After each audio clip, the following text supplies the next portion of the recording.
ذلك بأنهم اتبعوا ما أسخط الله فكرهوا رضوانه فأحبط أعمالهم أم حسب الذين في قلوبهم مرض أن لن يخرج الله أضغانهم ولو نشاء حين تمسون وحين تصبحون وله الحمد في السماوات والأرض وعشيا وحين تظهرون يخرج الحي من الميت ويخرج الميت من الحي ويحيي الأرض بعد موتها وكذلك تخرجون أولم يروا أنا ومن آياته أن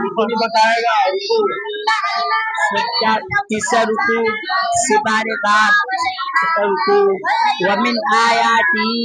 أن خلقكم من تراب ثم إذا أنتم بشر تنتشرون ومن آياته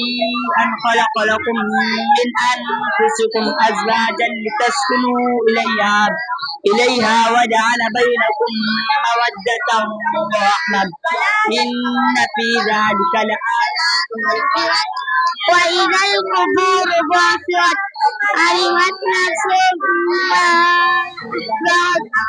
علمت نفس ما قدمت وأخرت يا أيها الإنسان ما غرك بربك الكريم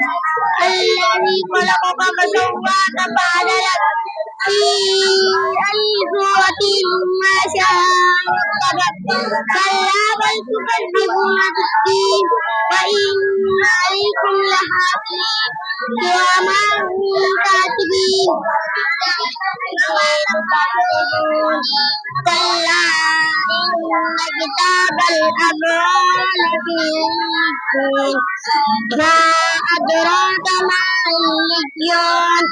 كتاب مرقوم يشهده المقربون إن الأبرار لفي نعيم على الأرائك ينظرون تعرف في وجوههم نظرة النعيم ويسقون من رحيق مختوم ختامه مسك وفي ذلك فليتنافس المتنافسون ومزاجه من تسنيم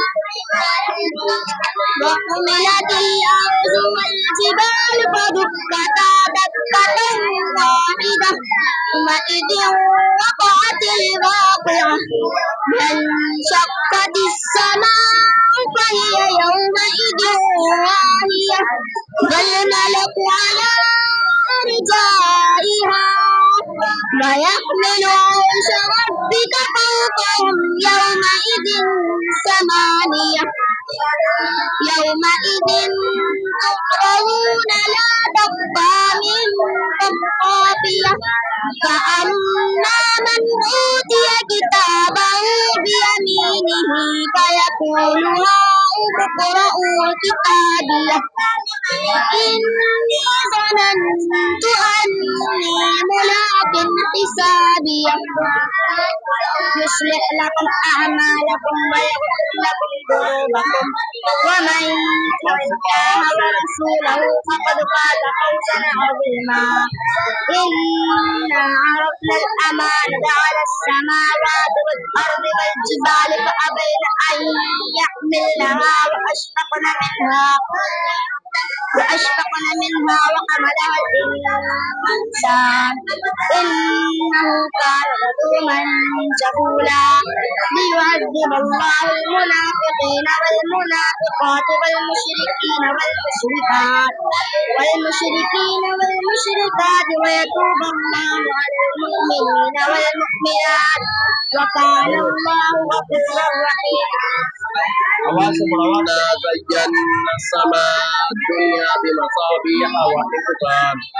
إن نقصف بهم الأرض أو نسقط عليهم كسفا من السماء إن نقصف بهم الأرض أو نسقط عليهم كسفا من السماء والأرض إنا زينا السماء الدنيا بزينة الكواكب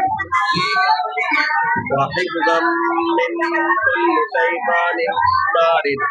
لا يسمعون إلى الملأ الأعلى ويقذفون من كل جانب دحورا ولهم عذاب واصب إلا من خطف إنا أرسلنا نوحا إلى قومه أن أنذر قومك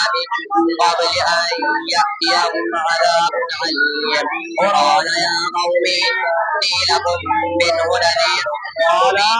قال يا قوم إني لكم منه نذير قال يا قوم إني لكم نذير مبين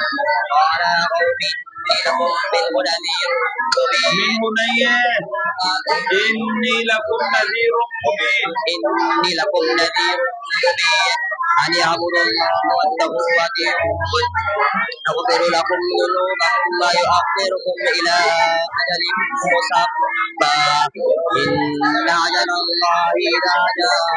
لا يؤخر لو كنتم تعلمون قال ربي إني لا